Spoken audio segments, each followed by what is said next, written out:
BRS నాయకులు తమను 420 అంటూ విమర్శిస్తుండని వారి విజ్ఞతకే వదిలేస్తున్నామని అన్నారు మంత్రి పొన్నం ప్రభాకర్.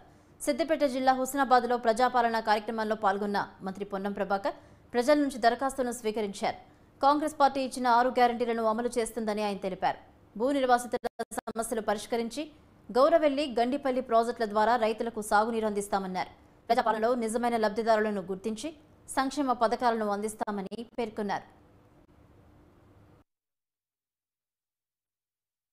తెలంగాణ ప్రజల నుంచి ప్రజలకు ఎటువంటి భారం పడకుండా అప్లికేషన్లు కూడా ప్రభుత్వమే కొట్టించి ఇంటింటికి పంపి ఈ అప్లికేషన్ల ద్వారా గ్యారంటీలకు సంబంధించి అప్లికేషన్లు తీసుకునే ప్రక్రియ మొన్న నెల 28వ తారీఖు నుంచి ఇవాళతో ముగుస్తా ఉంది.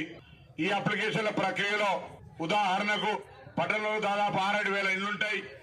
మొత్తం హుస్నాబాద్ నియోజకవర్గంలో 80 నుంచి 90,000 హౌస్ హోల్డ్స్ ఇళ్లుంటాయి. జనాభా ఓటర్లు 2,40,000 చిల్లర అయినప్పటికీ వాళ్ళది లెక్క లేక 85,000 అప్లికేషన్లు ఈ యొక్క ప్రజాపాలన కింద రావడం జరిగింది. తప్పకుండా అందరికీ విశ్వాసం కలిగిస్తా ఉన్నాం. ప్రభుత్వం ఖచ్చితంగా ఈ గ్యారంటీలను ఎన్ని కష్టాలున్నా, ఎన్ని రకాల అప్పులు ఈ రాష్ట్రంలో మిగిల్చినా, ఎంత ఖజానా ఖాళీ చేసినా దృఢ నిశ్చయంతో ఈ యొక్క గ్యారంటీలన్నీ అమలు చేస్తుందనే మాట ఈ సందర్భంగా మనం చేస్తా ఉన్నాం. జనరల్ గా పాలిటిక్స్ కాకుండా వేదిక మీద జరుగుతున్నటువంటి ప్రభుత్వం మీద ఆరోపణలను జవాబు చెప్పాల్సినటువంటి పరిస్థితి ఉంది. ఇలా నెల రోజులుగా కానీ ప్రభుత్వాన్ని మనం ఎవరి దగ్గరైనా అప్పు తీసుకుంటే కూడా ఒక సంవత్సరానికి అప్పు కట్టిస్తామంటే ఒక నెల రోజులకే అప్పు కట్టియలేదని 420 కేసు పెడితే కూడా ఈ పోలీసులు కేసు పెట్టారు. ఎందుకంటే ఆ అగ్రిమెంట్ అనేది సంవత్సరం దాకా ఉంది. మేము ఇచ్చిన 100 రోజులు, ప్రభుత్వం ఏర్పడి 30 రోజులైంది.